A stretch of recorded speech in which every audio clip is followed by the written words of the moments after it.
capo and capo placement. This is in regards to a couple of songs.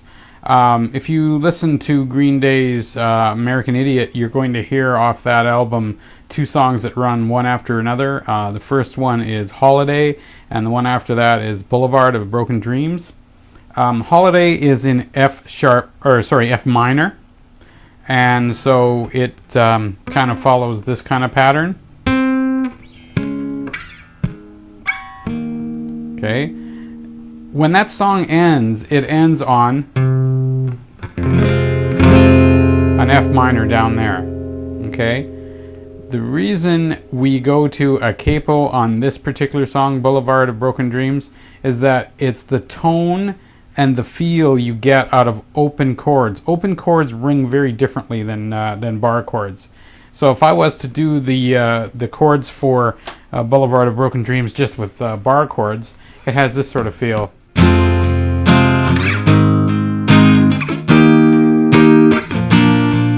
you could also do it this way.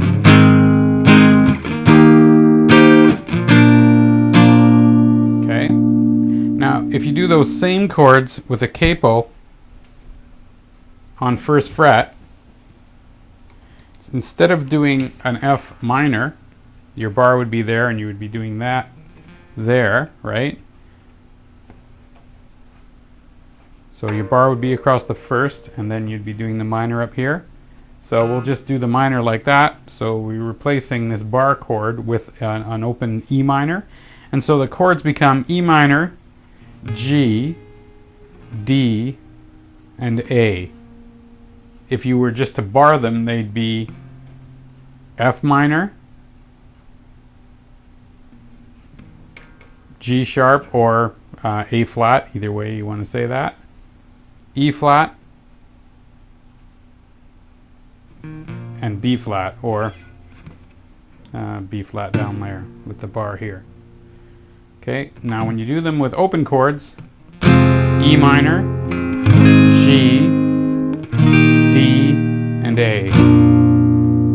Right away you can already hear that because of the capo, you're able to let those strings ring a bit better.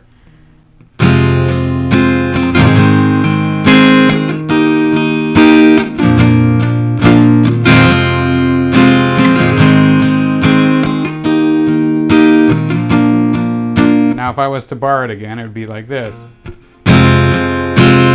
That one's really an open chord because of the capo here, but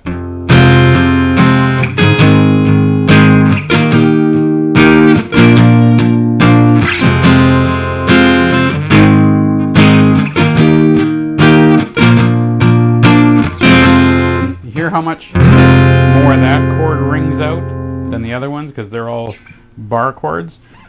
Bar chords are great. I love them, and I basically use them a lot myself, probably more than I use open chords. However, certain songs will require you to play open chords if you want them to sound authentic and genuine. And this really has that sort of ringing out feel. And so this is first position on the capo. And basically what it does with the capo, it raises up your nut. And therefore all your chords that you play, no matter what they are, you have to think about them one fret higher. So in other words, if this is an E minor that you're playing here, it's actually an F minor. If this is a G, it's actually a G sharp. If this is a D, it's a D sharp or an E flat.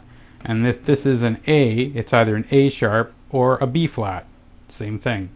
So again, that's what the capo is all about. The capo can also be used up and down the neck, and we're going to show that in other lessons, but in order to give the guitar a completely different feel. So you can almost make the guitar sound like a mandolin when you do stuff like this.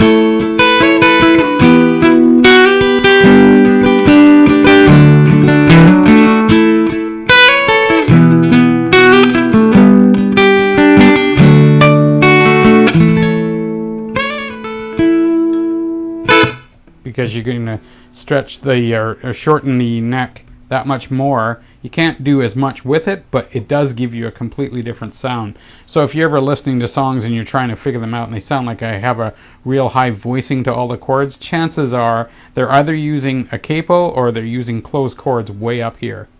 Okay?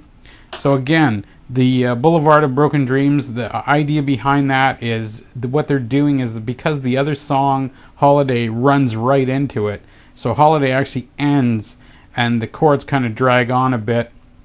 They sustain them for quite a bit, and then the acoustic guitar comes in, and that's really why you need to use the capo, because the song before that is in F minor. So again, place the capo on 1, and remember, as you do that, all the chords you play now will be up 1 in audible tone. So here it is again.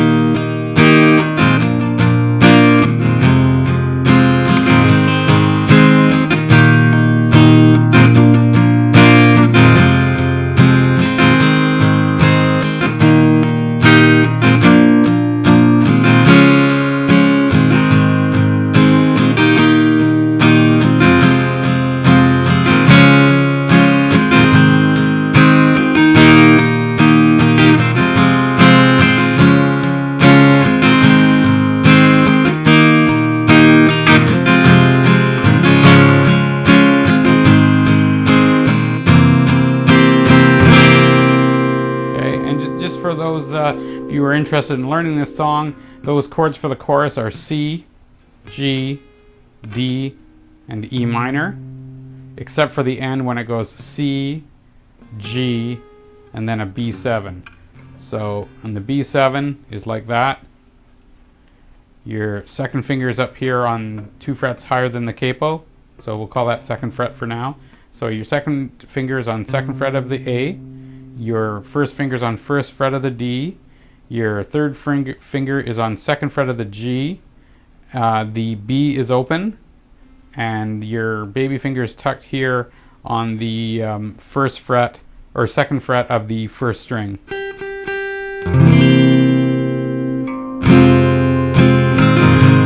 And this is the verse, so it goes E minor, G, D, and A.